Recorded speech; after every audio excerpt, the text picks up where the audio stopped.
We have two options for transiting downtown because we've been in some very robust discussions with the City of Bellevue about whether we can do this via a tunnel or some other means.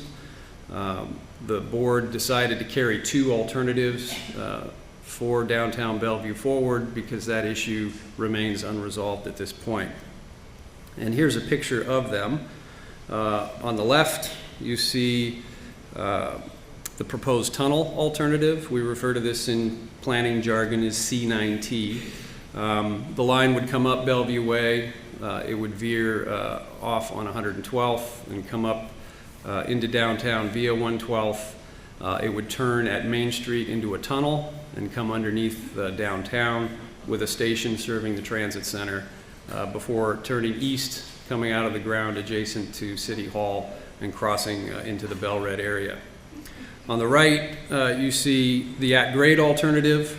It follows the same basic path up into downtown from the south, except in this case, it transitions onto an elevated structure, makes the turn on Main to get up to grade, has an at-grade station at Main and 108th, turns onto 108th, goes up to the transit center, and then station located at the actual location of the current transit center. And then it too continues onto an elevated structure across into the Bell-Red corridor. From there, we move east into the Bell-Red area, and this is an artist's rendering of the Spring District that we like to show because it kind of gives you a sense of the potential and what the city and its partners are trying to do in that area. Those of you familiar with the area know it's largely industrial at this point, but it's been rezoned with two major nodes, one between 120th and 124th, and the other over near 130th.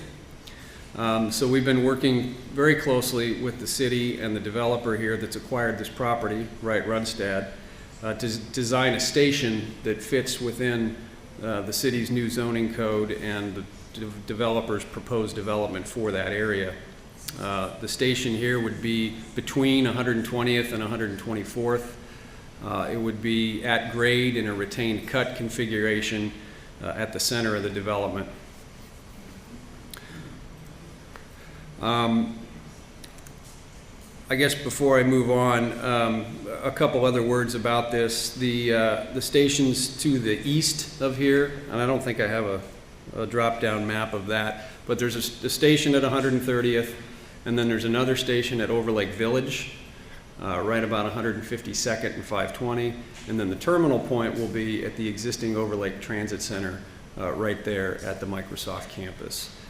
We moved the station at Overlake Village closer to 520 so that we could work with the city of Redmond and Microsoft to develop a pedestrian connection across the freeway, so there would be a southern access point to the Microsoft campus from the system as well as from the terminal.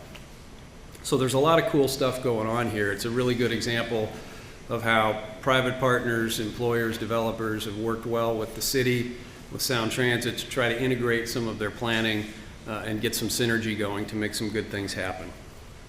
A little talk about process. We've been at this for almost, I guess, over 5 years now.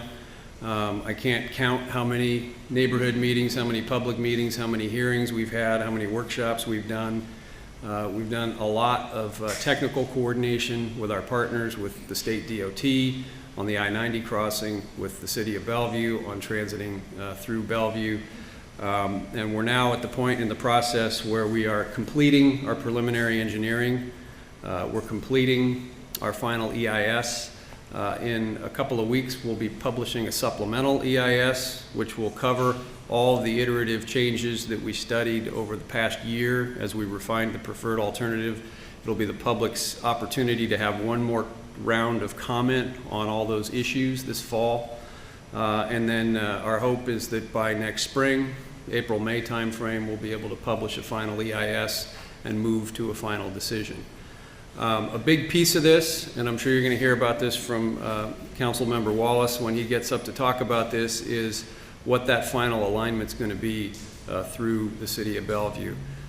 We've signed a preliminary non-binding term sheet with the city of Bellevue that would provide for how we would cost share on the incremental additional costs for a tunnel route. And that's why we're doing the preliminary engineering on that option right now. But if that doesn't come together, that's also why the board carried forward the at-grade crossing as well. There are some additional studies going on by the city at other aspects of the crossing through Bellevue, so by no means is the decision made yet, and we expect to continue to work with the city to figure this stuff out between now and next summer. So that is a very fast run through, and I think what I'm going to do is stop here. You want to have your other two speakers go and then take questions after that? Is that the way we're going to do this? Okay, great. Then thank you very much. I'll look forward to answering questions later.